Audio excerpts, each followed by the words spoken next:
I needed to mute myself. I'm going to call the meeting to the City Council meeting for October 13th, 2020 to order. And I'll just remind everyone to please mute your microphones while you're waiting to speak. Councillor Steves, I don't think has joined us yet. I got a note from him this afternoon. He was encountering some difficulties and didn't know what his timing would be. So my guess is we'll see him a little bit later. So, Madam Clerk, on the minutes. Thank you, Your Worship. If there can be a motion to adopt the minutes of the regular council meeting held on September 28th, 2020. So moved. Okay, that's moved and seconded. Any errors or omissions? All those in favor? Any opposed? It's carried. There are no agenda additions or deletions of which I'm aware. So we do have some delegations tonight. So may I have a motion to resolve into committee of the whole to hear delegations on agenda items? So moved. All those in favor? Opposed? Carried. So just to let you know what we have Barry Ma. This is on number 13, the soil fill application. Barry Ma, that's you. Okay, and he wants to speak briefly on the matter. We have Thomas Elliott, the agrologist. He's with us by telephone, and he wants to briefly present. And Mr. Daniel Lamenois, he's also on the telephone, and he'll be around for questions if anybody has any. Besides that, is there anybody here who wants to delegate on an item on the agenda? No? No? Okay. All right. So, Mr. Ma, why don't you come forward, have a seat right there, identify yourself, and you're obviously speaking on number 13. Yes. So I'm Barry Ma with Westwood Topsoil Limited. And there's a 5-minute limit on your... Okay, I'll be very quick because I need the science to... just in response to a couple of things that came up with the file for 8511 number 6 road. You guys amended that we only use Richmond and Delta soils. Right. Our remediation plan that was actually made by Mr. Bruce McTavish, we're needing actually 2 different types of soil. One's a silty loam to increase the cap to seal it, and then the soil on top. The capping material isn't available in the Delta. That's a glacial till. It usually comes out. Vancouver would probably be the best location for that. There was also one other thing brought up by one of the councillors regarding topsoil that's being hauled away from homes that are being rebuilt.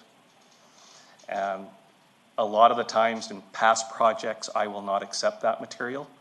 If there's been a house demolished or there's any cleanup, we get contamination with concrete, asphalt, building materials. In some cases, there's asbestos. There's many hydrocarbons. There's a lot of contaminants that can be in it.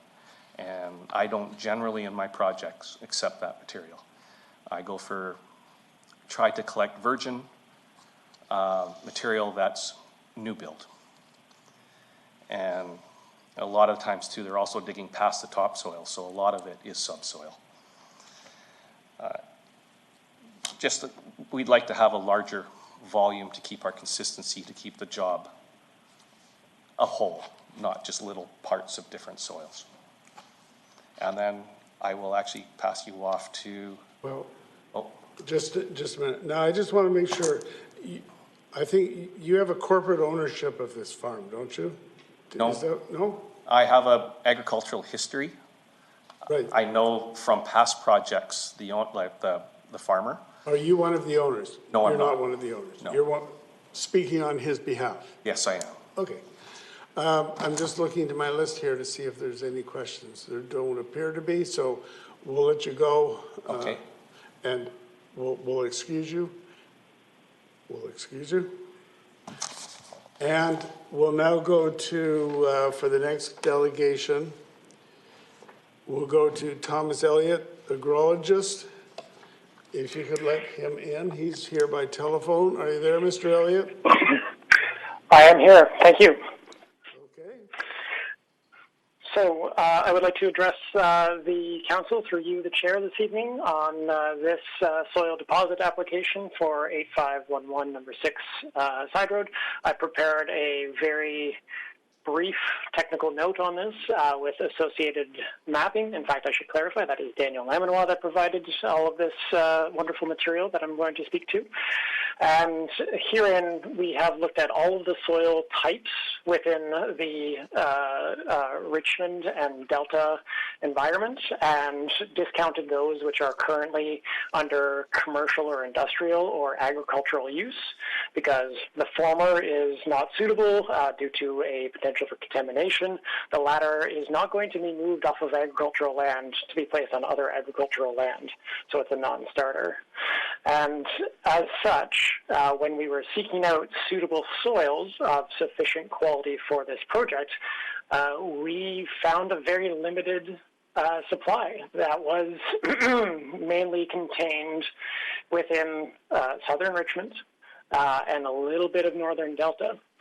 And our challenge therein is that we are not sure that sufficient soils with the quality requirements can be sourced from the Richmond and Delta restriction that was placed upon this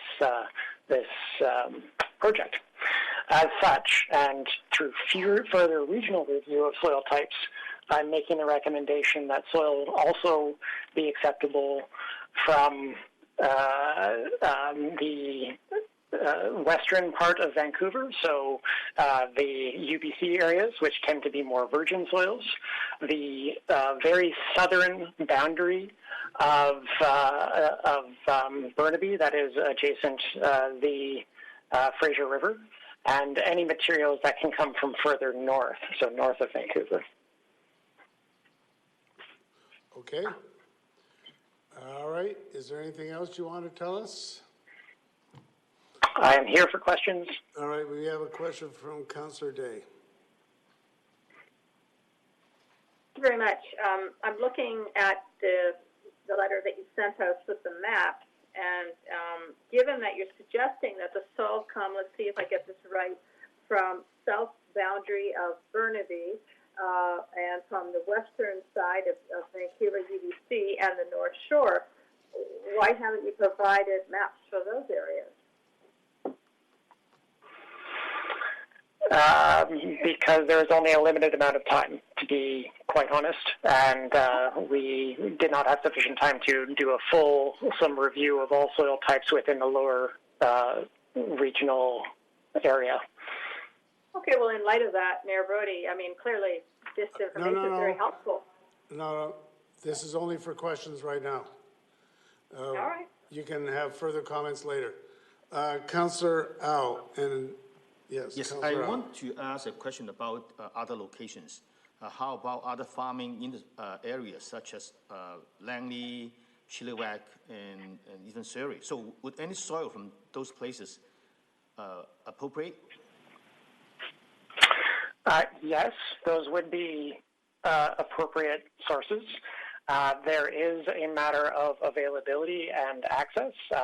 With distance comes cost and impact, and consequently, we are looking for areas that are closer to the site first as a preference. If we go further afield, yes, we can find soils further afield. It will drive up cost and time and impact. Thank you. Okay. All right, thank you very much, Mr. Elliott. Is there anyone else wanting to delegate at all? All right, then I'll ask for a motion to rise and report. Moved and seconded, all those in favor, post carried. That brings us to the consent agenda, and there's a number of highlights. The receipt of the committee minutes, the UBCM Community Emergency Preparedness Fund 2020-2021 application, Amendments to the official community plan bylaw preparation consultation policy relating to the Board of Education as set out in the agenda materials. Mask wearing in city buildings, deferring the CPI increase to the consolidated fees bylaw to 2021.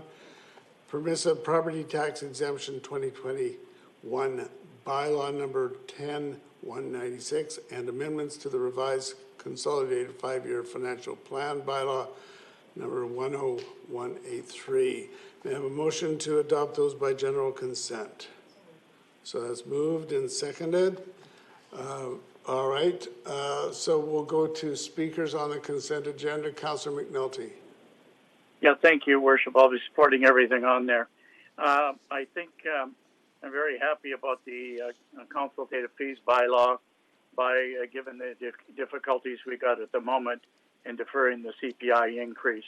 I think, again, we're showing hopefully good leadership and responsibility to help our businesses and others on it, as we did when we rolled back taxes 2%, and we also deferred the payments thereof. So I think that's a very, very positive thing in our community, and obviously there's a debate going on tonight with regard to this kind of increase as well. And also the permissive property exemption, we continue to give it to the House of God and others, and I think that's a step in the right direction. Just a final comment on the masks. I do have a question, but given tonight, hopefully it will pass and we'll implement it. Do we have an appropriate timeline for implementation if it should go forward? To staff, anybody? Mayor Brody, it's Serena Leska. I'll answer through you to Councillor McNulty. Yes, we'll be requesting people wear masks as soon as possible, and we'll be ready to be fully implemented by November 1st. Excellent. Thank you very much. It's interesting, Your Worship. It has been well received and very favorable, and many are already wearing masks, not only in our jurisdictions, but all over the city, and I commend the public for doing so. And obviously, in spite of some of the earlier literature we saw back in February and March about the wearing of masks, it's paramount right now in terms of wearing a mask and having masks as an aspect of control along with the other measures of control. So I'm very happy that I did bring it forward and thank council members for dealing with it. I just have a question to staff. If we were to expand or wanted to expand to all public buildings in the city's jurisdiction, would we have jurisdiction there? Or can we only encourage? Through the mayor to Councillor McNulty, we could work with the province if council so wished, but the jurisdiction would be more with the province than with the city on public spaces. Your Worship, I think it might be worthwhile making a referral to staff to have a look at how we might go about it and approach the province. Unfortunately, we're not going to have a government for 3 or 4 months, but I think it's important given the numbers that are here and what we see in the surrounding areas. But I know we've got flat, but the rest of the country isn't the same. And Richmond and other members of the British Columbia community are doing a fairly good job. But you look at Ontario and Quebec. So I'm just wondering whether it's a gesture to show some leadership and see what the province thinks of it, because we're going to be in this for the next 2 or 3 years. My suggestion is you just hold that off. Wait till we have a provincial government after the election, see how this rollout goes, and then consider the next step. I'd like it recorded in a minute so we don't forget it then. Thank you. Yeah, fair enough. Your hand's still up. Councillor McPhail. Thank you, Your Worship. I will be supporting all of the consent agenda and just want to speak to number 9, the mask wearing in city buildings. So since this resolution for a formal mask wearing policy for city buildings during the pandemic was passed at general purposes a week ago, I've had the opportunity to speak to a number of people on this. And some of the comments I heard were, Why are we doing this? Since the Richmond Medical Health Officer, World Health Organization, WorkSafe BC, or Vancouver Coastal Health are not recommending this. This will cause confusion. Surprised this measure was not already in place, and happy it will be, and glad we are making a clear policy. And then I do have a question through you, Your Worship, to staff. One of the concerns I heard was a concern for staff having to potentially refuse service to someone not wearing a mask.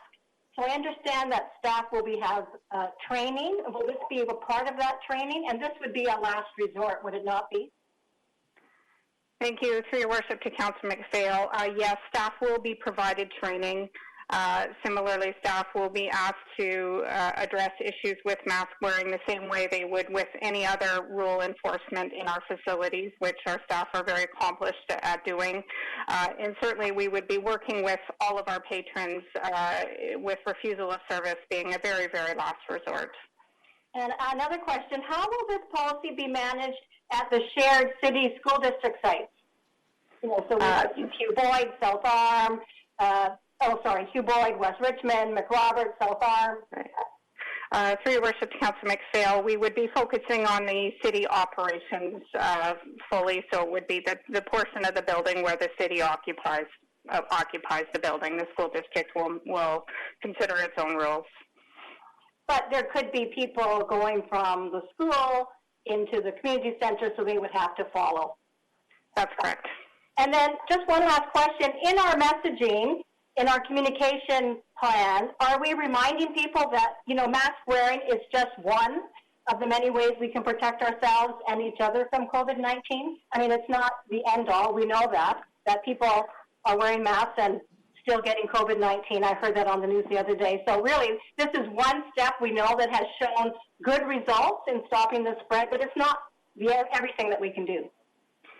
Through Your Worship to Councillor McPhail, yes, we will certainly be focusing on the other layers of protection and just considering this one additional layer of protection. But the basic hand washing, physical distancing, and staying home when people are ill are of utmost importance and items that we'll continue to focus on in all of our facilities. Thanks very much. All right, thank you. Councillor Green. Thanks very much. I'll also be supporting everything on the consent agenda. Just to briefly speak to the mask wearing in public buildings, I'm happy to see that we've got a consistent citywide policy for our public buildings, and that it fairly well aligns with TransLink's policy as well as the policy of the school district to have mask wearing in shared spaces like hallways and things like that, so that there is the expectation that when you're in public, you're wearing a mask. And I just want to commend everybody in Richmond at being so good at wearing a mask and really being considerate of the people around you. When I go out into public in Richmond, the amount of mask wearing is so high, and the few times that I'm outside of Richmond, I'm really happy that I come from a place where we're so community oriented and considerate. So I will leave it at that, and I also want to speak to the item 8, which is for the school board. So that's when we're having large developments. If they generate an average of 50 kids, it used to be that's when we would notify the school board, but now it's going to be 25. And I think that that's really important because when we are getting these really big developments, the schools that are near our higher density areas where these are coming in are already really full. And having another 25 kids is a whole other classroom. So the strain on the schools is more acutely felt by these high density developments. So letting them know in advance that these ones are coming through, I think is a really good way of us having a cooperative relationship with the school board, which is a win-win for everybody. Thank you. Okay, Councillor Wolf. Thank you, Your Worship. I will be supporting everything on the consent agenda, and like the past speakers, I'll be speaking to item number 9, and only 9 today. So just to share 2 experiences, or letting others know what things are like in Richmond, in arenas and in schools. And I'll refer to page 46, which has in our council package the spectrum and where we're going from permissive to semi-restrictive. And I think that the timing for this, the change in mask use, is very appropriate because of some of the opening of new facilities or existing facilities, but new programs, and people are going into some of them for the first time. So it's a good timing that this is coming now, and without instruction from other levels. And so that orange semi-restrictive, I think, is the right way to go. And from my experience in schools, being in a school for half the day, I'd say 99% of the time I look at someone's face, they have a mask on. That goes for in the classroom, that goes for a hallway, that goes for the teachers and adults in the building, as well as the students. I think they have a great handle on it now, how to move about and to even keep it on when they're outside on their way to the public transit or the school bus. So I think it's our younger generation will assist with the education and training for others. And then the other experience is going into an arena, one of our the Richmond Ice Center, for a hockey game, and seeing how well the signage was and the staff that were present and directing us and ensuring that you're getting both your hands covered with the hand sanitizer station. I've heard from other cities that have different restrictions in their arenas, some that don't even give you access to a sink or a washroom facility. And you can imagine what that does to the outside area around the building. So I think Richmond already has a great handle on it, and I'm very pleased to support the semi-restrictive change at this time. So thank you very much. Okay, Councillor Day. Thank you very much, Mayor Brody. I will be supporting everything on the consent agenda as well. Number 8 is changing, as Councillor Green pointed out earlier, from notification from 50 additional kids to 25 additional kids to the Richmond School Board, because, I mean, how can they plan for their schools if we don't give them a heads up? Because often these developments will come years and years and years before the final occupancy. So I tried to get this in my first term, and I had no luck, and I'm just thrilled to pieces that we're doing it in my second term. It's this good cooperation between the school district and the city of Richmond. Number 9 is mask wearing, which I think is great. I just want to point out that on CL 47, staff have done a fantastic job of dealing with considerations for people with disabilities. I myself have a disabled mother, and there are times that she simply cannot wear a mask. And I'm glad that consideration is being given to people with sensory difficulties, like with autism, individuals who have chronic health conditions like respiratory problems, that's my mom, and individuals with cognitive disability, dementia, that's a big one, and people with physical disabilities, because as try as they might and want, they just simply can't wear a mask.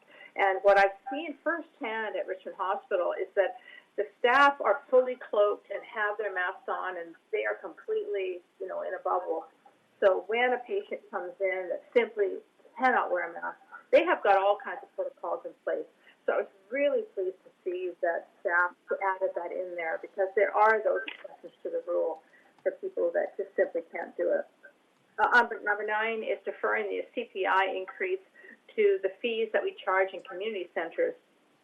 We're not going to be adding 1.75 to 2.25% additional costs to our fees. My question to staff, though, on this one is that have we held the line on fees for all the, programs that one can, join into in community centers, for example? Through your worship to Councillor Day, those fees are outside of the consolidated fees bylaw. Those are courses and lessons that are provided by the community centers. Okay, so this isn't affected by that anyhow then? Correct. Perfect. Thank you so much, and I'll be supporting everything on the consent agenda. Councillor Liu. Carol, okay. Councillor Liu. Oh, hang on. There you go. Thank you, Your Worship. I too will be supporting everything on the consent agenda. I have a couple questions of staff. It seems to me that for item number 8, the school board is well aware of how many developments we have and what size they are. It's just this changes the actual consultation. Is that correct? Through your worship, Councillor Liu, yes, that is correct. Okay, so we weren't keeping it a secret from them and hoping they could figure it out on their own before this. Through your worship, no, we were providing school site acquisition charge information on a quarterly basis, which gives the board and staff information on new developments, and our OCP is prepared in consultation with the school district, so they're aware of the larger planning framework for the city. Okay, so what this actually does is it allows them to be more a part of the consultation process. Through your worship, Councillor Liu, that is correct. Okay, thank you, just to clarify that. And now another question to staff. So in regards to the mask wearing, do we have a definition of the masks? Like, is one of those clear shields okay? Is one of those under clear shields okay if you're in a different, like, working differently with people? Do we have a variety of what is acceptable as in terms of face masks? Through the mayor to Councillor Liu, yes, we are working as we work through the next 10 days or so and finalize the plans for this implementation. We will work towards a broad definition of mask and really looking at what other jurisdictions have used to define it, but generally it will be something that covers the mouth and the nose. Okay, thank you. And for our staff, will they be able to have health exemptions, or will they be given opportunities to work in different, situations if possible? Through the mayor to Councillor Liu, yes, we'll work with any individual cases for staff that have particular reasons that might mean they're not able to wear a mask in an environment where they would need to do so by this decision. Okay, thank you. Okay, Councillor Howe. Worship, yes, I have supported everything on the consent agenda, and I want to comment on number 9 and 10. And before I do that, I want to ask a question to staff. Now, about the mask wearing in the public buildings. For staff, do they have to put on the mask all the time in the building, even when they are not interacting with the public? Through the mayor to Councillor Al, that will depend. In most cases, yes, but there may be some cases where staff are in an enclosed office or fully away from other staff members, and there may be circumstances where they're not required to be worn. I see. So if they are in their own room, perhaps they don't have to wear the mask, but if they're interacting with the public and other staff members, then they may be required. That's correct. Okay, good. Yes, I think this is good policy. I would like to point out that so far Richmond has the lowest rates of confirmed cases in the region and in the province, and I think this is because everybody is doing the job, right? Everybody's doing his part. And I also want to point out that this is not a replacement of other measures. I mean, after we have proposed this measure, there have been comments received from the public. Some people say that, oh, why do we need to wear masks? And even the research is not conclusive. But I think, this is not to replace other measures. This is only another thing, another protection that we want to enforce. And yes, the scientific research may not be conclusive, but there are also sufficient evidence to show that wearing a mask is going to give another level of protection. So I think this is something that we should have to do. And after we consider this, I also noticed that cities like Vancouver is also considering to have the same measures. So I think this is something that we should move ahead. And on number 10, I'm also supportive of deferring the CPI increase for consolidated fees. I know that this is not such a big economic financial burden to the city because it's only about $225,000. But it would mean a lot to the small business that are struggling. The fees that we can defer the increase of CPI would help them. And also this is a good indication, a message sending out to the public as well as the small business that we are sympathetic to the hardship they are suffering, and we are going to do whatever we can to help them.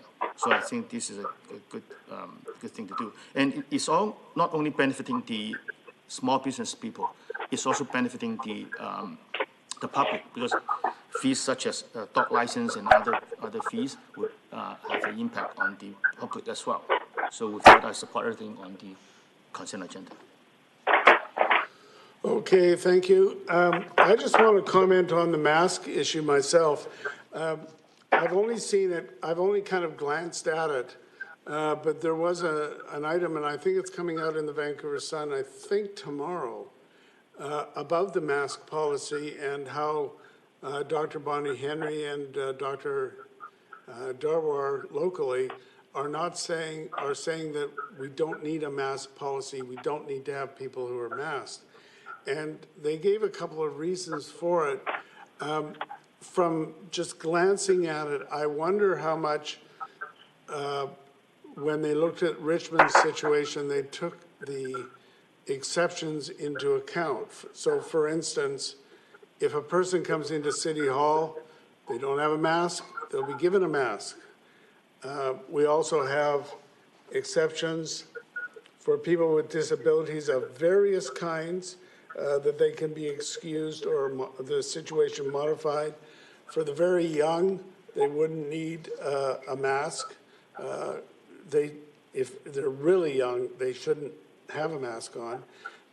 Those involved in some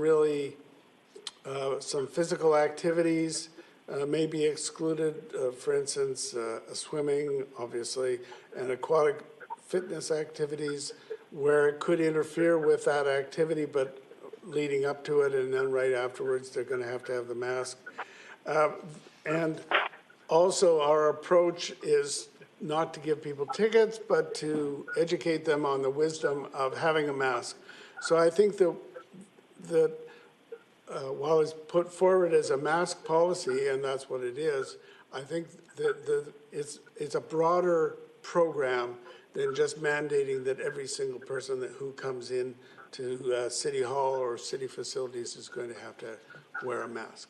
So with those comments, I will also support all the consent agenda, and I'll call the question. All those in favor? Any opposed? That is carried. So that brings us to, we have a number of items that are not on the consent agenda. The first one is the one that we've had some delegations on, the soil placement on number 6 Road. And the recommendation of our committee reads as follows. And I just want to get it out here. Okay. The soil use for placement of fill applications submitted by Mr. Jiang, the applicant, proposing to deposit soil on the property located at 8511 number 6 Road for the purpose of remediating the property to develop a blueberry farm, provided that the soil is sourced from Richmond and or Delta, be authorized for referral to the Agricultural Land Commission for the Agricultural Land Commission to review and determine the merits of the proposal from an agricultural perspective, as the applicant has satisfied all of the city's current reporting requirements, and I would so move. I'll second that. Okay, so just to set the stage, because there's bound to be some discussion on this, on about 2.5 hectares of this farm in East Richmond, what they want to do to a depth of about 1 meter is to fill it with appropriate soil, thus taking that soil, that area from class 6 or 7, which is not great soil, to class 1. Now the options that are laid out in the report talk about what had happened a long, long time ago, like 40 years ago or something. Somebody removed all the topsoil and they put some untreated wood waste on that area of the property. So that wood waste could be removed and then it could be filled in, or the recommendation and the application is to be allowed to place soil right on the top. Now, the problem with removing the wood waste which may be preferable in certain regards, is that it's financially unfeasible. It just can't be done. It's just too expensive a procedure.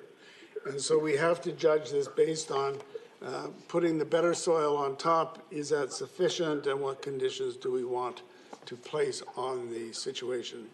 So we'll go to some speakers. Councillor Day. Thank you very much, Mayor Brody. So we had the speakers come forward, and they talked about Thomas Elliott, who's the agronomist, brought us these maps that we all have. I'll put it in the right camera here.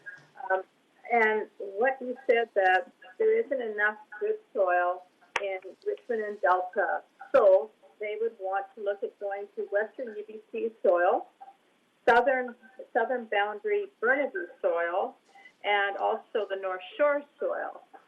And then when I asked him about, well, where are the maps, for this, he didn't have them because there wasn't enough time between, in his defense from General Committee meeting to tonight's meeting. So I think it's critical that we know where the soil is coming from. If we're going to open it up past Richmond and Delta, which we have lots of confidence in, then I think that we need to have that information. So I would move that we refer this back to give the applicant the opportunity to come up with, the maps for Burnaby Burnaby, UBC, and North Shore, so that we can make sure that the soils that are coming from those locations are appropriate for this application. Well, we'll come back to you on that referral. Let's get the comments of everybody.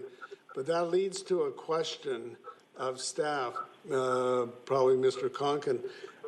Okay, if we have the restriction to Delta and Richmond soil, and they find that they simply can't get the soil in from those locations, then what's the procedure? Would they come back and apply for a variation? Would they come back to us? Would they come back to the ALC? What would happen? Through your worship, if I may, I'll defer to Ms. Williams from Community Bylaws, who will actually be handling the soil deposit. She can answer that. All right. Thank you. Carly? Yes, thank you. If council were to pass this motion, we would put a condition on the permit. But depending on council's motion, if it was restricted to Richmond and Delta only, we would put that into the permit. If they couldn't source the soil from Richmond and Delta, we would have to come back to council to seek further directions. Would it be a new application? Would it be simply an application to vary the existing order? Is that what it would be? I believe that it would be an application specifically to council itself, because we did get confirmation from the ALC last week that they do not put restrictions on geographical, like the municipality that sources the soil, that their conditions are solely based on the type of the soil and the quality of the soil. Right, but the point I'm making is that if they came back and said, listen, we want to get it from South Burnaby, because we can't get it from Delta or Richmond, they wouldn't have to go back to square one, would they? It would be just simply to vary the existing order. That would be my understanding. We've not had a condition like this, so we've not faced this, but my sense in looking at this since committee last week is that they would have to come back to council and seek direction. And I believe that's what they're doing tonight by talking about where they're sourcing the soil from. Just a minute, that's what they're doing. They're asking for a variation, is that what you're saying? I believe that's the purpose of their memo and their presentation to council, is that they are already asking for these specific locations to be allowed in their application. Okay. All right, Councillor McNulty. Yeah, thank you, Worship. I'd like to support this as it is, because I believe the applicant is very sincere. And if we're really serious about encouraging farming, we shouldn't be putting barriers in front of people because we want to make political statements. When we put in Richmond and Delta for soil, those of us around the council table only knew that that was a source, and it was proven to us that that was good soil. We never considered anything else. And I think it behoves us as council members to expand our scope and ask staff to expand the scope of where soil can be gotten. We're finding out through this particular application and others that the soil in Delta and Richmond is limited, and everybody else is trying to get the same thing. So we need to look at it. They're not hauling the soil in tomorrow, Your Worship. I think they need to look at agreements. They have to look to see if they have enough opportunity, no matter which ones they've identified.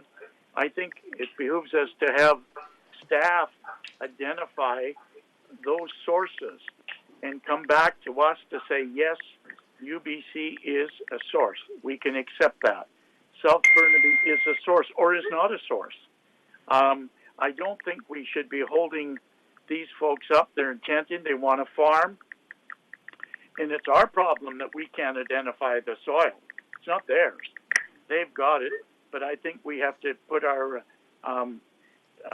issues on the table, but have our professional staff come back and say it. So I'd like to see us approve this, but with the subject that staff approve the source of the soil and bring it back to council.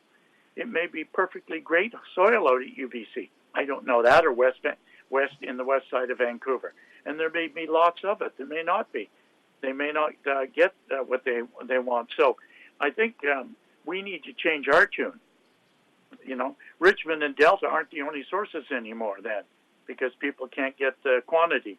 So I think we need to adjust, and I wouldn't hate to see us beat up on the applicant for that. The ALC doesn't have a restriction. They bring anything you want in. Well, I think we should also be telling the ALC to maybe have a bank and various areas that are identified for good soil by whatever grade it is. So I'm for moving this forward, but with the caveat that these 3 or 4 or 5 jurisdictions, and it was mentioned outward to, in the Fraser Valley, maybe there are other sources. Maybe there's one in Bradner or Mount Lehman. Okay, if that's the case, let's add them to our list. We've got a grologist here. We've used Mr. McTavish, etc. When we did the Kavanaugh one, we only knew about Richmond and Delta. There was no other consideration because there was enough there for him at the time. But there are other areas where you have to get soil. So I'd like to see us try to move forward and not hold this up, but put the various caveats on it. And Mr. Conklin and Mr. Morin or whoever can adjudicate that and come back and give us a list so we can always refer to it. Thank you. Okay, thank you. Councillor Liu. Thank you, Your Worship.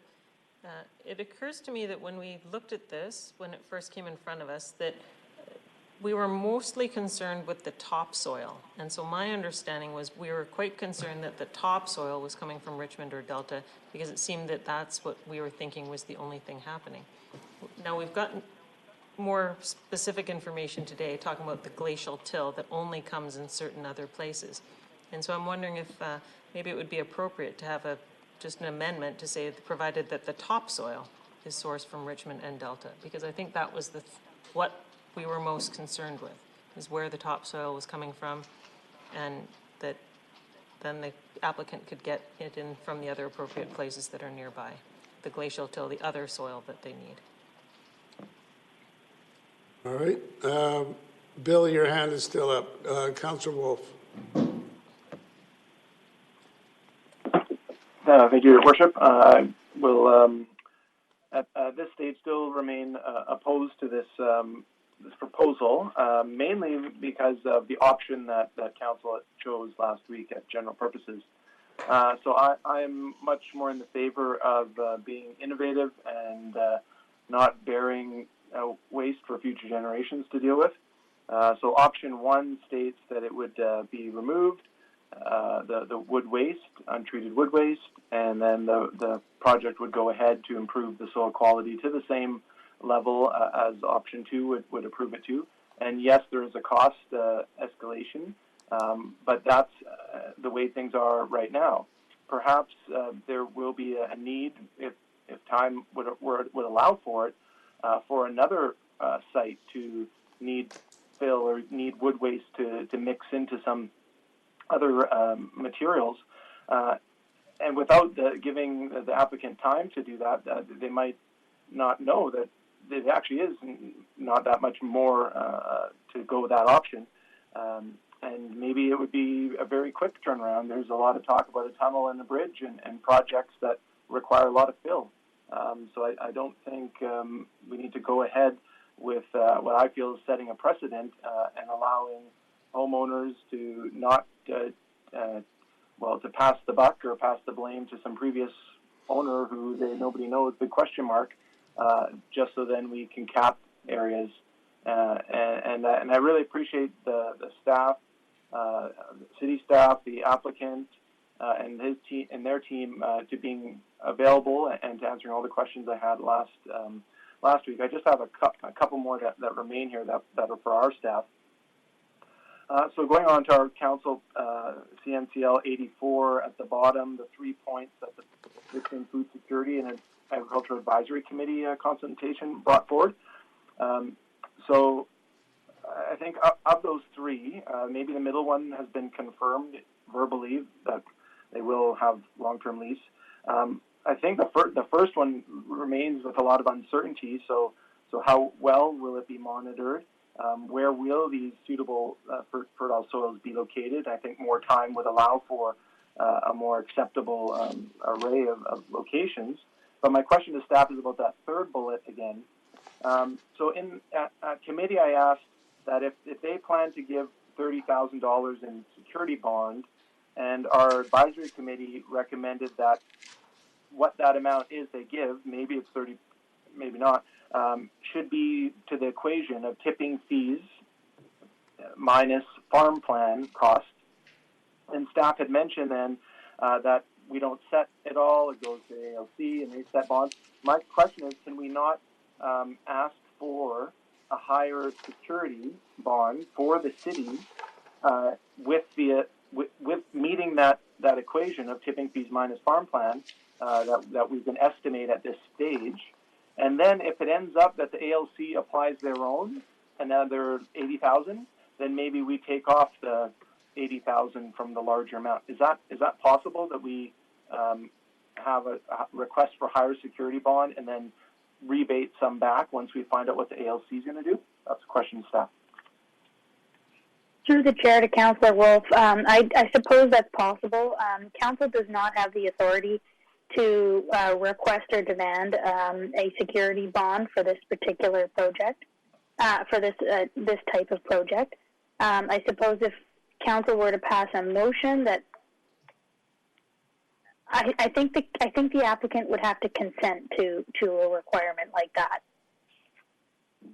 Okay, I appreciate that. Then the next comment, I wasn't quite clear on what the memo today when we received it.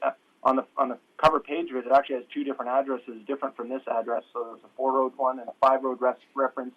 And then looking on the maps, it was hard to determine what were they actually asking for. And I think in the discussion here, it's clear they're asking for a wide open, or maybe not fully wide open, but a greater source than just Richmond and Delta soils. But again, I'm not supportive of going ahead with option 2 anyhow. And just my final comment on this, I hope to see if there is a property like this that has environmental sensitive area designation on part of it and surrounding it, that it doesn't just get ignored and saying there'll be no impact, but there should be a habitat compensation plan, or what will it look like where the work is going to happen when it comes up to that edge where the ESA is. And they did mention last week that they were going to propose to work right up to that line. But again, without any detail in the report on that aspect of it, and hard to have them commit to any plan and at this stage anyhow, they need to go ahead. So fair enough, but I won't be supporting the option 2 that's on the floor. Thank you very much. Councillor McPhail.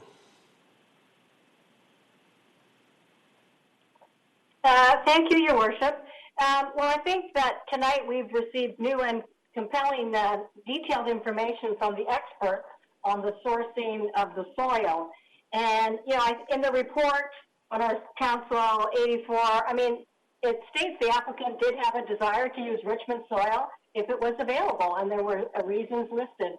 So we've learned, and I think they did express that the last time they were before us, that they didn't know if it was possible to get all the soil from Richmond and Delta. And tonight, I think the experts have provided us with a lot of information, and I've learned a lot of things tonight. And so I thank the people that came forward for the information. And like Councilor McNulty, I was wondering if there is a way for us to let this go through and expand the scope of the soil locations that it can be sourced from. Can we amend the resolution? I would propose an amendment. Well, we definitely can amend it. The question is whether we should just amend it on the fly or whether we should refer it back to staff for them to give us more input, which is, I think, what Councillor Day wishes to do. So, frankly, I mean, my position would be that we'd be better off to get further information, do it once and do it in substance rather than just trying to do it on the fly.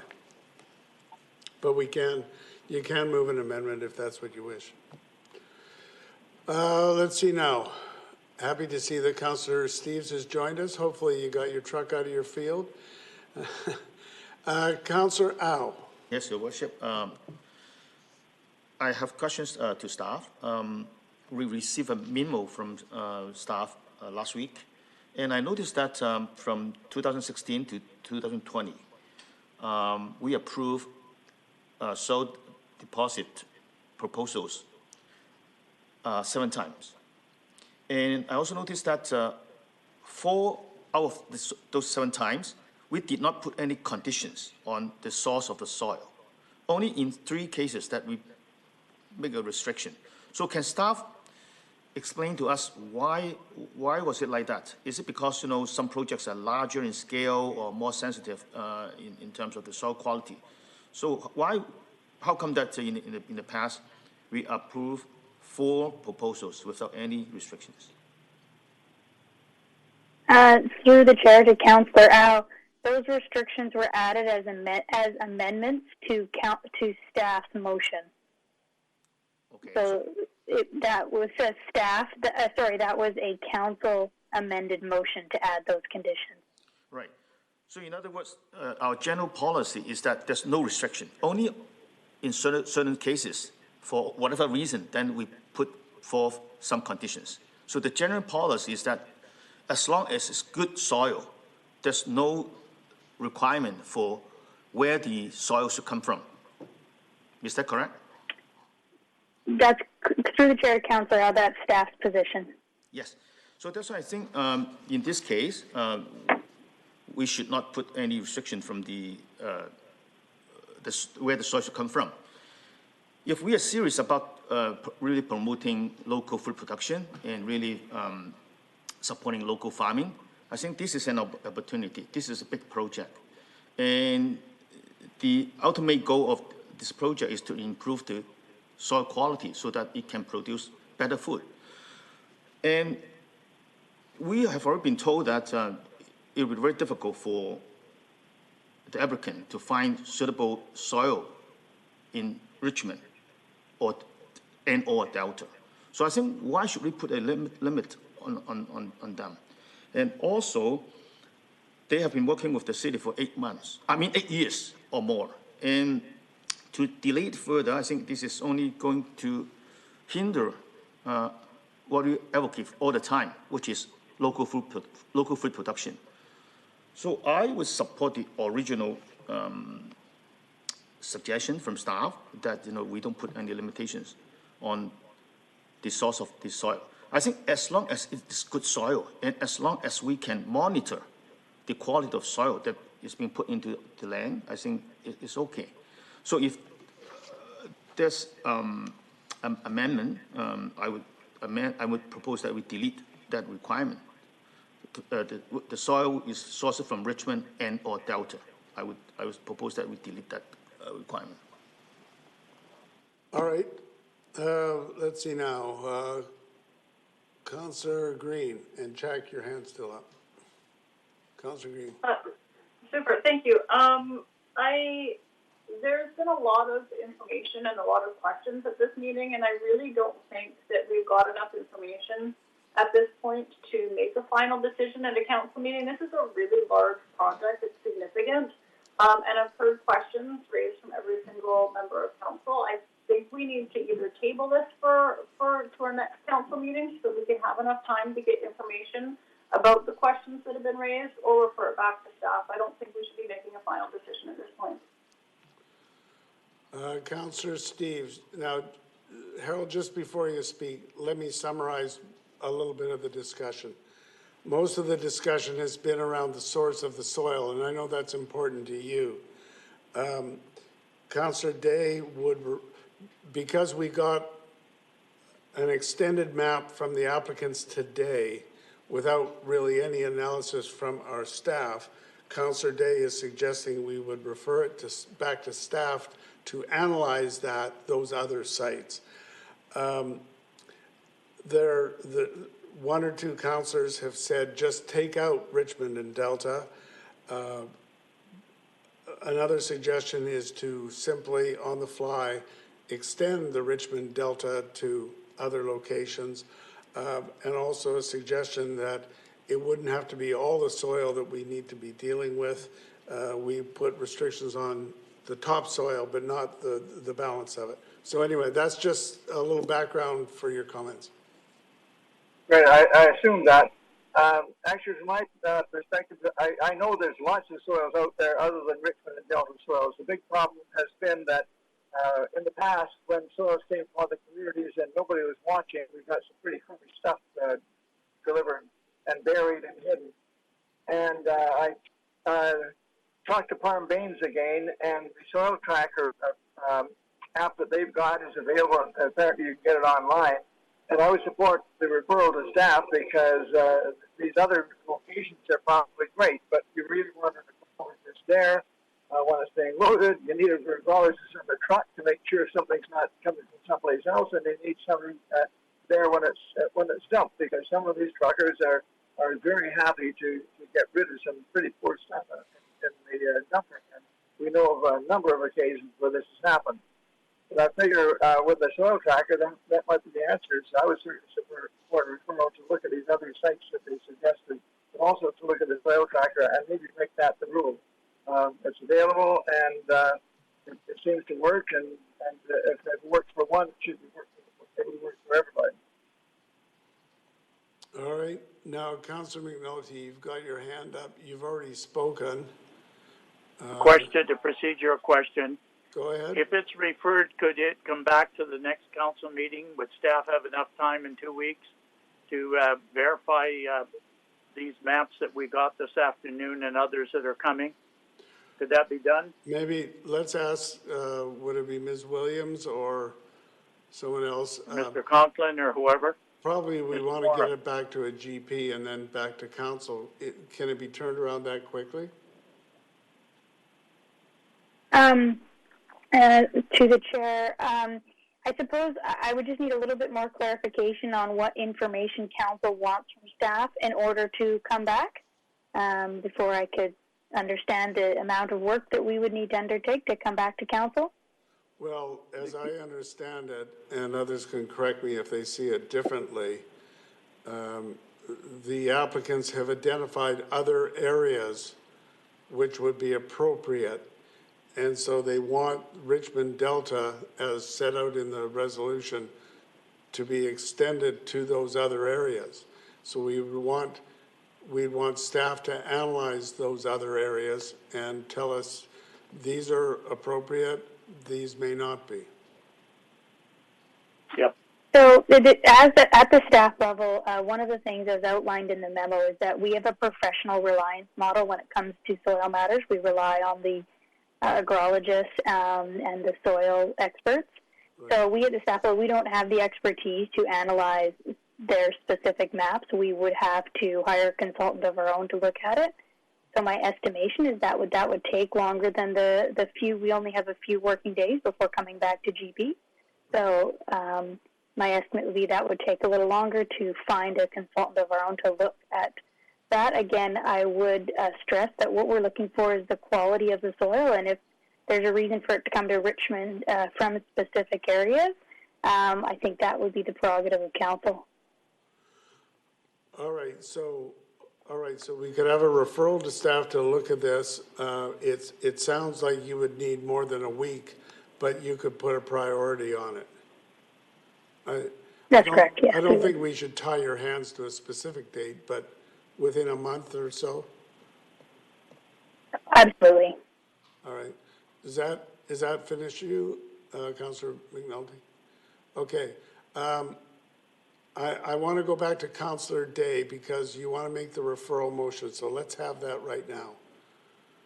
I'd like to make the referral motion, but I'd like to speak to it. Is that all right, Mayor Brody? Well, I understand your motion is to refer this matter back to staff to review all the additional the additional sources of soil as proposed by the applicant. Yes, and then I'd like to speak to it, please. Thank you. Yeah, well, the mover always can speak to it first. So that's moved, and is it seconded? I'll second that. All right, so that's Did we add the timeline to it as well, Carol? Sure. Well, To be brought back within a month? you've heard staff talk about a month. My suggestion is don't put in a month. I mean, they know the priority of this. All right, go ahead, Councillor Day, and then I've got Councillor Steeves. Okay, so because Councillor Steeves wasn't here for the speakers, I just wanted to recap. Barry Ma said that there isn't enough Richmond Stevenson soils that are available. He said that the capping material is not available. So stuff underneath is available, but not the capping material. He also said that soil from house demolition is not acceptable to his company, that it's contaminated with insulation and asbestos, and he won't take soil from house demolition. Then Thomas Elliott came forward, the agronomist, and said that he wants to use soil potentially from western Vancouver, in other words, UBC soil, from southern Burnaby on the boundary of Vancouver Burnaby, and from the North Shore. Now, when he made his presentation, he was able to reference these maps, which was very helpful, and they're from like Richmond and Delta. So my argument is, why don't we get the same maps, which are from a reliable source, for these other three areas, and then if we're in agreement that that's the appropriate soil for this location, then we're off to the races. So that's why I'm referring this back so that we can get more, because I think that it's great that the applicant has come up with this information. I just think we need more of it. So that's the only reason. Thank you. But what you just said, what Councillor Day just said, reminds me of what Councillor Liu said as well. There may be a difference between the requirements for the topsoil and the, I don't know the word for it, but the soil under the topsoil. As Councillor Day just said, reminded me that no problem with the underneath soil, it's the topsoil. So maybe we could add a number 2 to the referral for staff to give us remarks as to whether it's prudent to make a geographic restriction in terms of the source of the soil for all of the soil or just the topsoil. Is that okay with everybody? Is everybody okay to add that on? Yeah. Okay, so let's consider that is added. I've got, let's see now. So Carol, your hand is still up. I think we've taken care of your situation. Harold. Yeah, thanks. I support that. It's bothered me for a long time that Burnaby has destroyed a massive amount of good farmland as they've bulldozed everything aside. I don't know how much they've got left that's good, but certainly Burnaby is a good source, some areas in Surrey. And so I think that what they've come up with is a good idea. The reason that I haven't suggested before is that we had no way of guaranteeing that's where it came from. So I really would like, as part of the referral staff, to look at the idea of the soil tracker as well. All right, so we'll add on a number 3, the wisdom of the soil tracker, unless anybody's got a problem with that. All right, Councillor Au. Yes, Your Worship. I want to ask staff, when they talk to the applicant, can we expand the scope beyond UBC and Burnaby? Because I also asked the question whether or not soil from other cities such as Chilliwack, Langley, or Surrey would be appropriate. And I think that Elliot said that there's not enough. He did not have time to dig into the details, but he said yes to my question. So can we also include those areas, not just limited to UBC or Burnaby? Well, they're the sites identified by the applicant. Yeah, so but I'm asking whatever that is. Yeah, can we extend it? When you talk to the applicant, can well, it's on this map that we got today, and it's going to be looking at those sites which are identified by the applicant. But can they add more information beyond the map that we provided there? I frankly think that we could go to the whole world. But I think we need to impose some kind of restrictions. Councillor McPhail, and Harold, your hand's still up. Thank you, Your Worship. A question through you to staff. You mentioned that we're going to have to hire a consultant. Will that be the city paying for that, or will that be the applicant? Through the chair to Councillor McPhail, I'm not sure. I believe that when we get consultants to act on our behalf, the city pays for them. So we'll have a consultant look over the work of another professional consultant. That's what we're doing. And just a question on the monitoring. Now, I believe that Mr. Moss said that he signs off on all the soil that's brought in, and isn't that part of the whole process, is the monitoring?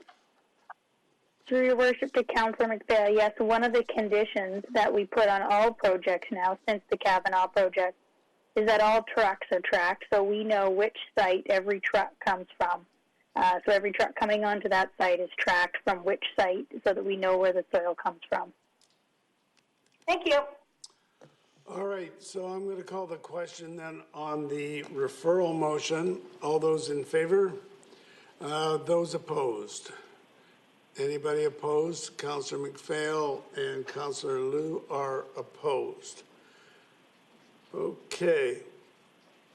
So that brings us to the referral response to the regulating fencing materials. The General Purposes Committee is recommended. First of all, that the zoning bylaw number such and such, as in the agenda, respecting changes to fence regulations, including the prohibition of masonry as a permitted fence material for lands regulated under the section 14.1 of the agricultural zone, be revised as outlined in the report. Secondly, it's the same motion except that we give it second reading. And that thirdly, that staff be directed to maintain the current bylaw regulations for fence materials, including masonry, in all zones in urban areas that permit single detached residential areas. And I would so move. So that's moved and that's seconded.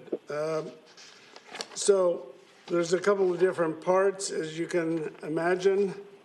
Parts 1 and 2 of the resolution talk about removing the possibility of having masonry fences in all the agricultural zones, whether it's in front of the house or elsewhere. Secondly, there was a suggestion that for some reason we should look at the residential areas and preclude using masonry, and that was not. Staff recommended we leave it alone, and that was supported at the General Purposes Committee. So, who have we got? Councillor Day. Thank you very much, Mayor Brody. I sent out an email to Council earlier today looking for a potential compromise. Some people are perfectly fine with the masonry fences and some people are not.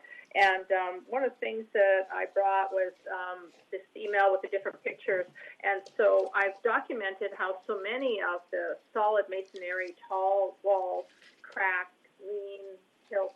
But if we just reduce the mass of them and say, I suggested that maybe an amendment that we could make 50% of the fence a lightweight material. I don't really care what that light material is. I suggested aluminum fencing could be an option. But if we just reduce the massing and weight of these cement walls, then, well, number one, we're going to make the neighborhoods more friendly. We're going to have less walls for criminals to hide behind, and it's also going to be last longer. I don't think we're going to see as much sinking and sagging and cracking and unsafe conditions. So I put that forward as per the email that I sent out earlier. That just a simple amendment that we require that on number 3, that the masonry fences in urban areas be 50% maximum masonry and then 50% something else that's more lightweight. All right. There's no other speakers, so I'll call the question on 1. I'll separate them out like we did at committee. On 1 and 2, all those in favor? Anybody opposed? That is carried with Councillors Liu and McPhail opposed. And then on the residential side of things, all those in favor, if I could see your hands. Let's see now. I had an amendment to the number 3. Just a minute. If you want that amendment to number 3, we've got to defeat number 3 because it's contrary to it. Number 3 says leave it alone. You say you want to do something about it. So compromise. So well, whatever. Still, it's contrary to the motion, and so number 3, which is on the floor, and I'm going to call the question on that. And Mr. Conkin, your microphone is on. If you could mute yourself. If you can mute yourself. All right. So on number 3, all those in favor. If I could see your hands. So I've got Councillors McNulty, Al, Liu, McPhail, and the mayor in favor. Those opposed? We have the other 4, so that is carried. Then we have a couple of applications.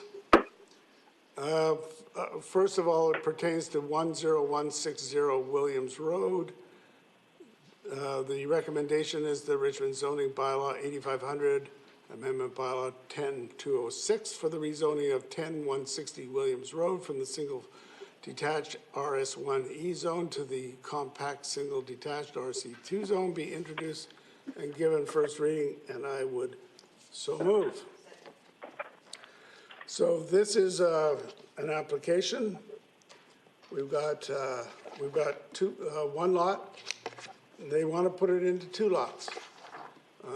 I'll certainly support it. I think it's a fairly straight-ahead application. So we've got Councillor McPhail. Thank you, Your Worship. I'm supportive of the motion on the floor. I just had a question of staff. On our Council 238, it says that's under the affordable housing strategy to ensure that the 2-story, 1-bedroom secondary suite. So 2-story, 1-bedroom secondary suites. And I don't recall seeing 2-story affordable housing units before. Is this a first? Through Your Worship to Councillor McPhail, it's Joshua Research tonight on behalf of Wayne Craig. It's the first that I've seen having a 2-story and a secondary suite. I just wanted to commend the applicant on their creativity. It's just really nice to see different floor plans come out. And I know because sometimes it's challenging to put the affordable housing into single-family homes. So thank you. Thank you. Councillor Wolf. Linda, your hand's still up. There you go. Yes, I'd like to just speak in opposition to this proposal, as I did in general purposes last week. And actually, to connect this to the topic we just discussed, on council page 249, you can see the use of a wall, pillar, or a masonry fence in a non-agricultural area. And potentially, as a result of that and the additional space that takes up to build, on the next page, 250, you can see a number of the trees in the back portion of the property that will be lost. And who's to say that because of allowing large, thick fences in the center, it pushes everything back, and right away, tree roots would be impacted. And the proposal coming after this, the next item on the agenda, does a great job of moving the structure's design around trees, but this one does none of those things. And I think it is not the direction that we, the residents in the area and overall want to see. So that's all for me. Thanks. All right, I'll call the question. All those in favor? Those opposed? It's carried with Councillor Wolf opposed. Then we come to 3540 Lockhart Road. And the General Purposes Committee recommendation was that zoning bylaw 8500 amendment bylaw 10211 for the rezoning of 3540 Lockhart Road from the RS1E zone to the single detached RS2B zone be introduced and given first reading, and I would so move. So on this one, we've got a non-conforming property. I think there's 2 units in it, and it's on 1 lot. So the proposal is that we go to 2 lots, and you're going to have 2 houses, both with secondary suites. Again, frankly, I think it's a fairly straight-ahead application. Anyone speaking to it? I'll call the question. All those in favor? Any opposed? I'm not seeing anybody opposed, so that's carried. And the final item of business is from the Finance Committee, the Development Charges Imposition Bylaw Annual Inflationary Update. And recommendation is that option 1, keep DCC rates unchanged as outlined in the staff report, which is referenced in the agenda materials, dated September 8th, 2020, from the Director of Finance, be approved by Council, and I would so move. So that's moved and seconded. So every year, we basically increase our development cost charges. It's a small inflationary, basically an inflationary increase. And the suggestion, like we did with the fees bylaw, that we would postpone the increase for a 1-year period of time. So that's what's on the floor. Councillor Day. You know, I was fine with deferring the CPI on consolidated fees because that affects everyday people. I'm not fine with this one because what this is giving a sale to the developers who would normally pay a development cost DCC fee, development cost charges fee, and the increase, if we don't charge it, we will lose about $1 million. And I don't think that we need to give a big break to the developers who are building large complexes, often with hundreds of units, and then put that burden on the Richmond taxpayers. So I'm not in favor of holding back that extra charge because I don't think it's in the best interest of the average person in Richmond. And I think that if the developers do get charged the slight increase, we're up to about $1 million for all of them, it's going to be just rolled into the price of whatever they're selling, condos, apartments, townhouses, whatever. So that's why I don't think it's a good idea. Thank you. Councillor Green. Thank you. I wanted to ask staff about the DCC charges because those go towards paying for things in the city that are necessary because the city is growing, because of the development. Now, does the city not experience inflationary pressures on the things that we have to build as a result of development that these DCCs would pay for?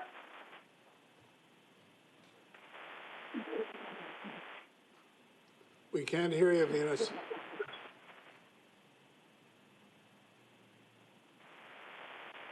Not hearing you. Can someone else help her out? Someone from finance?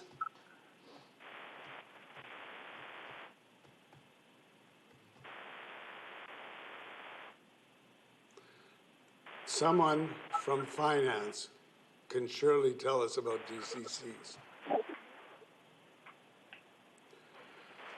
So your question, Councillor Green, was about the money lost, right? Mm-hmm. All right, let me try it. We make a pre-estimate of all the future costs that are going to be incurred, roads, parks, et cetera, et cetera. They're for specified reasons that you charge the DCCs, and it goes into a pod, and then it comes out as various things take place, and you've got it. The idea is growth is to pay for growth, and the infrastructure in particular is supposed to be taken care of. So, yes, if we don't collect this money, there is a chance that we will be short at some time in the future, but it's an estimate to begin with. Through your worship to Councillor Green, I'm sorry my mic got cut out, but in response to your question on the DCC, it is a long-term program on growth. So even though we miss a year, because it's a 25-year program, it's not a point in time, so we would catch up eventually. So because of the pandemic, it's tough on all businesses. That's why staff felt it's a good year not to increase the fees. And the city will be undergoing a large review of the DCC program, so it'll be addressed in future years, and we can catch up for any loss. So I understand we want to support businesses, and I think that that's the reason that we had the CPI, deferring the CPI increase to the consolidated fees, because those are the ones that were going to be customer forward, right? But the DCCs are a huge cost to the city. Like it's expensive for us to grow. Have we ever had a year where our costs were reduced? The city's costs of development? Through your worship to Councillor Green, the DCCs fund capital, and we would not be doing the capital unless there's sufficient DCCs. At this time, we do have sufficient amounts in our DCC balances, so we can accommodate the growth program, and we don't build unless there is sufficient dollars in there. However, like I said, we're doing a major study in 2022. At that time, we'll capture more items that belong in the program, and we would catch up with the rates anyways and the dollars. Isn't this a $1 million hit, though? Your worship to Councillor Green. Can you hear me now? Sorry, I'm sorry for the challenge I was having. I just want to reiterate what Jerry was saying. The approved DCC program is a long-term infrastructure plan, and the funds collected are being kept aside in reserve, both for current and future use. And I note that in the staff report, we provided an estimate that about $1 million of financial impact for not increasing the DCC. But that doesn't mean that the fund, the taxpayer or the city will have to bear the cost. It just means that there will be projects. And usage of the city funds that will be used for DCC projects capital budget project. So it's a very long-term plan that, yes, even though, yes, we may be short $1 million, in the upcoming year, but it will not, for sure have an impact on the growth, the infrastructure that we need to support growth. I'm not comfortable giving developers $1 million discount to build more, and then we have to pay for it, or the developers are going to pay more for it in 2 years. But I'm not happy with this. It seems like our city costs go up every year; they never go down. And so to catch that up at some point it's not. I don't think it's very responsible. And I would not want anybody to be subsidizing the development that's happening right now. I think that they need to make sure that they're paying the fair share of the impact to the city. I think that that's only fair. So I won't be supporting it. Thank you. Councillor Steves. You're on mute, Harold. Harold, you're on mute. There you go. Yeah, I got it. This is sort of in reverse of what we should be doing. We're trying to help the community. This doesn't help the community by effectively fining the community $1 million. Basically, the DCCs are for doing our parks and roads and all the services. And yes, we can do it over a 25-year period. We'll collect that money, but we're still start changing ourselves that $1 million over the 25 years. The only way we would catch it up is that next year we increase the DCC by a fraction, so we would make it up over a period of years. My guess is we wouldn't do that, so we'll be at $1 million. The second point I've got is that the projects, high rises and towers that we reduce the DCCs on, probably won't even come on stream and go back into better times, and they'll be getting much higher prices for their properties, and we'll $1 million break. So I think we're giving a break to the wrong people. Councillor Wolf. Harold, your hand's still up. Yes, thank you. Like my past three speakers there, I will also remain in opposition to this. I've heard around the table the value that councillors have had in having reserve accounts, and it pretty much is parallel to this. It's a reserve for spending on the services that are our city's responsibility, and if we're holding that account back, then we'll have less to do. And it's great that we've been have had long-term planning, and our finance department is still able to go ahead with capital expenses that will come up in the short term. But this, again, if it is as was stated there by staff, a long-term strategy, let's continue the long-term strategy and the purpose of having DCCs. I'm really looking forward to the 2022 year when DCCs have some revisions. I've spoken of a number of innovative changes that could occur over the years. I just also want to direct attention to page 281 of our council package, and that's that table at the bottom that shows the amount for the different development types. And like some of the previous speakers have said, the development in the direction of what we see at the bottom here, light industry or a major industry, those are often projects that completely change the landscape, the use of the landscape, and that to have an acre of major industry paying $2,300 less because we're not keeping up with the DCC rate, like Councillor Steve says, is going the wrong direction by far. So I'll remain in opposition. Thank you.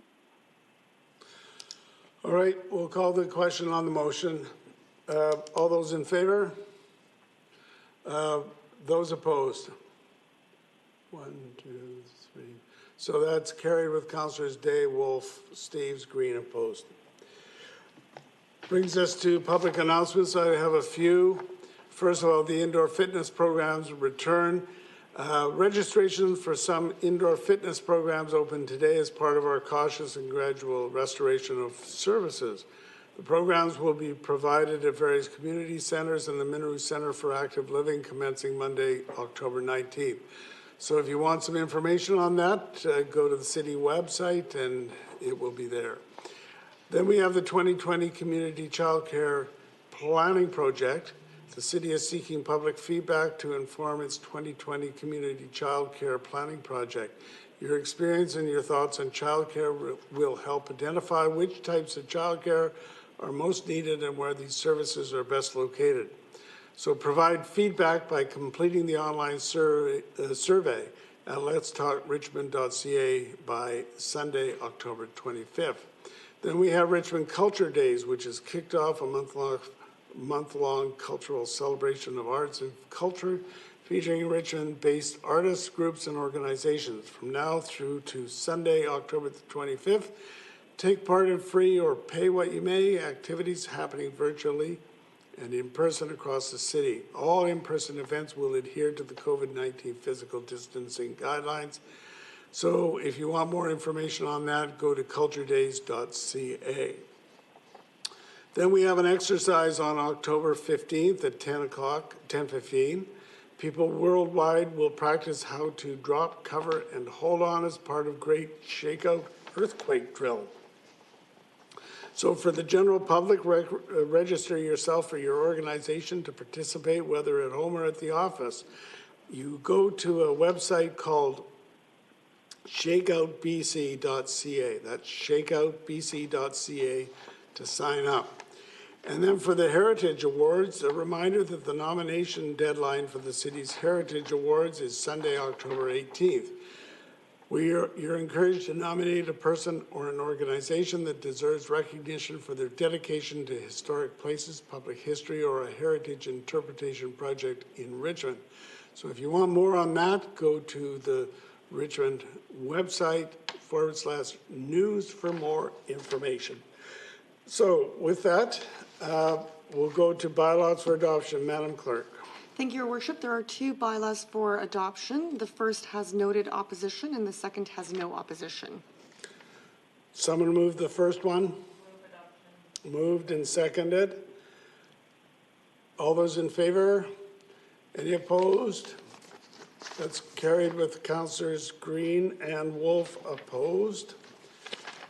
And on the second one for Gilmore Crescent, someone move it? Moved and seconded. All those in favor? Any opposed? That is carried. And then Development Permit Panel. Thank you, Your Worship. There are two recommendations for Council's consideration. Recommendation 1, that the minutes of the Development Permit Panel meeting held on September 30th, 2020, and the Chair's report for the Permit Panel meetings held on October 30th, 2019, be received for information. And Recommendation 2, that the recommendation of the panel to authorize the issuance of a development permit for the property at 13171 and a portion of 13251 Smallwood Place be endorsed and the permit so issued. All right, may I have a motion moved and Separated? seconded? Sorry, I heard somebody. Can they be separated? Oh, sure.